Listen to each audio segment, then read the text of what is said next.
But I wanted to see what it will take for the Republican Party to understand that even though you don't want to play identity politics, that in some way it's somewhat necessary, especially when it comes to the voting blocks based on age, right? The age group.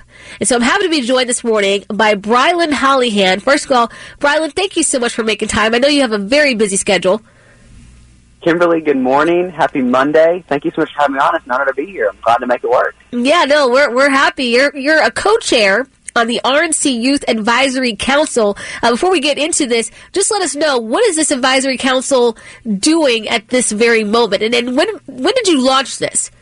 Yeah, absolutely. So back in January, I came out with this article titled "The GOP Must Address the Elephant in the Room, Gen Z." And it was really structured right after the 2022 midterms. Obviously, we won the House. That's a great victory, and Kevin McCarthy's doing an incredible job as Speaker. But I was kind of disappointed, like you just said, with kind of this big red wave we were promised that kind of ended up being a red trickle. So I was kind of disappointed, and, January coming around, I was like, we got to do something. 2024 is coming up. People are starting to kind of talk about some Trump-DeSantis drama. Before we can actually talk about the candidate, let's talk about how we as a party are going to win. So I sat down and I said, I want to figure out what this real problem is. Everybody was, pointing fingers and throwing blame around. And I said, I looking at it as a 16-year-old, I thought the real problem was the lack of youth engagement, from top to bottom with the Republican Party. So I put out that article, and, it really made a lot of waves. And I went on a network the day after it came out, and I said, look, the Republican Party is an endangered species at risk of extinction if it does not start involving my generation. And Kimberly, oh my gosh, Twitter went insane. They said I was fear-mongering, but I wasn't fear-mongering. That's reality. The Republican Party is an endangered species at risk of extinction if it doesn't start involving my generation. So I put out the article and started talking with the RNC, and, we met with the chairwoman, and I've flown up to Washington and met with her, and we've assembled this youth group.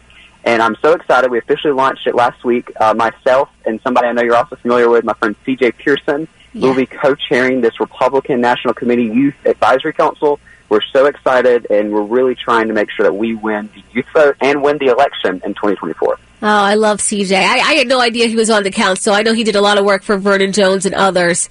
And yeah, awesome. Yes. First of all, God bless you. Okay. Thank you for getting involved. I can't believe you're 16 years old. I mean, you're doing a fantastic job. I have to say, this is how I feel about it, right? Because you do have a lot of people on Twitter, especially in the Republican Party, and they'll say, oh, you got to conserve this and conserve that. I'm like, at some point in time, there'll be nothing left to conserve. Because exactly. The party will be gone. It'll be instinct. Here's the thing I was thinking to myself the other day. I thought, if we, in fact, I know a lot of us, we are not very big fans of TikTok. If we, in fact, try to go after the youth vote and say we don't use some social media platform like TikTok and others, what do you think we can do to engage young people?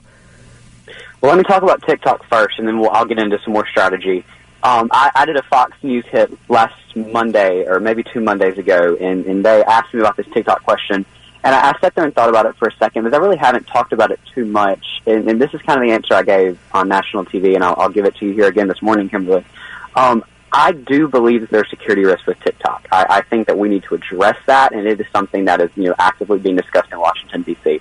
I am on TikTok. I just hit 50,000 followers last week on TikTok. The RNC's not on TikTok. I don't think the RNC needs to get on TikTok.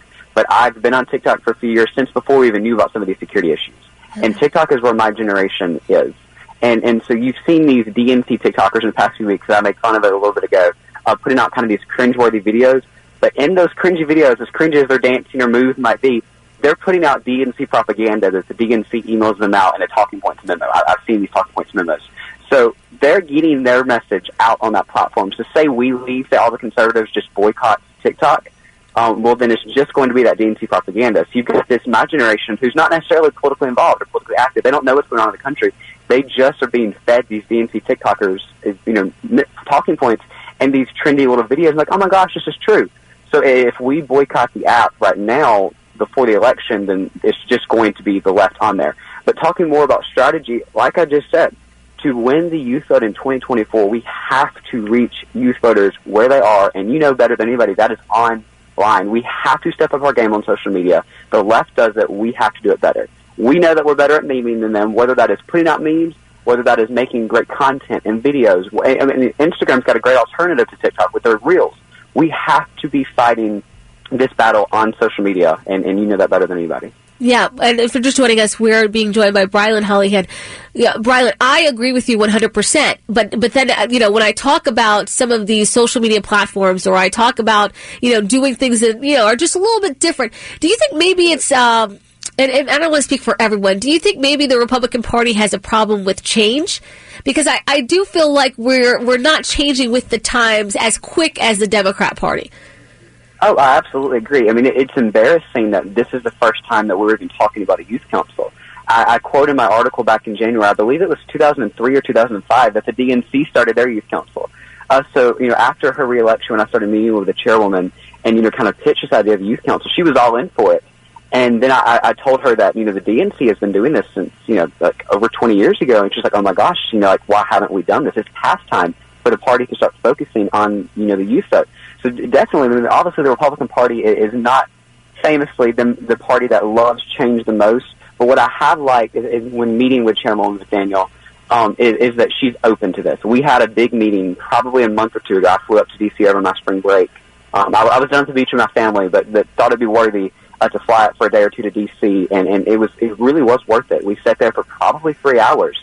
And it was me, myself, C.J. Pearson, and a bunch of other people around the conference room table at the GOP headquarters, and we just pitched ideas for 3 hours. And she sat there and listened, and she was open to change. And one of the ideas that C.J. and I met, beforehand and pitched to her in that meeting was this idea of Rumble and how, they will be, the RNC with their first debate in August, that they'll be broadcasting on Fox News. They will also be simultaneously streaming that debate on Rumble. The first time that's ever happened, Rumble is obviously this incredible YouTube alternative, promoting free speech. My generation's on Rumble. That's where they watch their, TikTok streamers and their video game streamers. That's where they watch their famous YouTubers that might get banned from the platform that they're now on Rumble. So my generation of people that might not be normally watching a debate on Fox News will be scrolling through Rumble that night and might get a chance to see it. And people like me who will be first-time voters in 2024 might, for the first time, get their eyes opened to the incredible message of this party.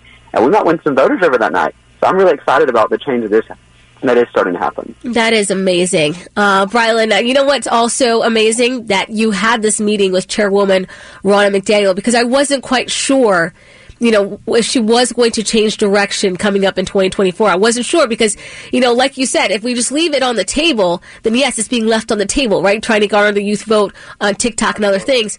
It's kind of like what we did with the mail-in ballots, right? Many Republicans said, oh, you got to vote in person, only in person. And then there were a lot of people that probably could have voted with the mail-in ballots because they couldn't get there on Election Day, and I think we left that on the table. Absolutely. Yeah. Well, I have to ask you also, what else are you working on? You know what? Before I get there, actually, Brilyn, you were there at the CNN town hall, weren't you? I was. It was a fun night. So this Alabama boy flew all the way up to New Hampshire. I got a phone call, I guess the weekend beforehand, from a great friend of mine that works for the president. And she said, hey, do you want to fly up to New Hampshire? And I said, I'd love to. So me and my dad, we flew up to New Hampshire, I guess it was last Wednesday. And let me just tell you, it was a fun night, Kimberly. I know you watched on TV, and I guess 3 million Americans did as well. I think beforehand, CNN's most watched town hall was like 1 million people, and President Trump came in and literally broke the ceiling with their ratings. But yeah, I got that invite. I was not going to pass it up. And so we flew up, and get this, I walk into this auditorium at this college, just, small college in Manchester, New Hampshire. And, they show me to my seat, and CNN has got this little name tag that says Brilyn Hollyhand with a CNN logo at the top. And I was like, oh, look at them being so nice. Maybe this is a sign of how good tonight's going to be. Maybe they'll be nicer tonight. But I think by the end of the first segment of this town hall, we could tell that was just kind of a barrage they were putting on the front of this. They weren't too nice to the president. But despite what the fake news will tell you, the room was electric. The voters loved the president. They were on their feet applauding, and they were booing Caitlin and her performance with CNN. So he did an incredible job, and it was a fun night. Oh, wow. So guess what? You know what? I didn't hear the boos. Were they keeping the boos hush-hush over there at CNN? Because I didn't hear the boos. They might have been. I know some people were pretty upset with how the Caitlin Collins was treating the president. But let me tell you this. It kind of reminded me of the 2020 debate that you might remember between Trump and Biden when Chris Wallace was moderating. Rhino Chris Wallace. So I think that, that debate was Trump against Biden and Chris Wallace. This was supposed to be a town hall. CNN branded it as a town hall, but Caitlin, when I walked in that room, or Kimberly, when I walked in that room after the end of the first segment, Caitlin really proved that it was a debate between her and the former president, and she really showed her true colors that night. Yeah, I was very disappointed because I was expecting a town hall. I was expecting all the questions to come from the audience. Most of the questions came from Caitlin herself. I have to ask you, Brilyn, were the those that asked the questions, were those questions first, were they viewed by CNN before they could ask them, or do you know if they just were able to get up and ask any question at that very moment? Well, my understanding, and you know me, I would have loved to ask a question, but I don't think I was given an opportunity to. I reached out to CNN, but I did not get an email back. I don't think I'm one of their, favorite people in the world. But my understanding was that the voters that were there, that were invited, got an opportunity to, every person in the audience got an opportunity to send in a question. CNN then, screened those questions and then reached back out to the people that they wanted to ask them.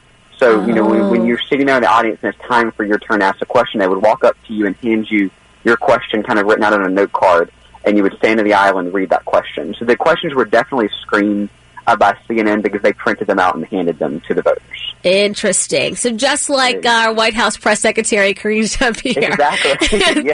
Yeah, submit your questions before. Unlike Joe Biden, who gets the questions in advance, I know for a fact that President Trump did not get these questions in advance.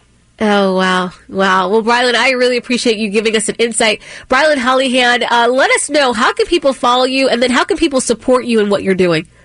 Absolutely. Kimberly, thank you so much for having me on. This was so much fun. Great start to my Monday morning. I think I've got like 4 more interviews today, but I wanted to make sure we fit this one in first. Your audience can go to social media right now and follow me at Brilyn Hollyhand, Facebook, Twitter, Instagram, TikTok, wherever you are, or you can go to my website, thetruthgazette.com. You can watch my interviews, read my articles, read my article about the youth vote on there as well. But yeah, it's at Brilyn Hollyhand all across social media. Thank you so much, Brilyn. I really appreciate you. Hopefully you'll come back and update us on what's going on. Thank you so much. Have a great day. Thank you so much. Have a good week. Thanks for having me. Thank you. Again, that's Brilyn Hollyhand. He is a co-chair for the RNC Youth Advisory Council, only 16 years old. 16! Republicans, we have a bright future with people like Brilyn and C.J. Pearson. It's there.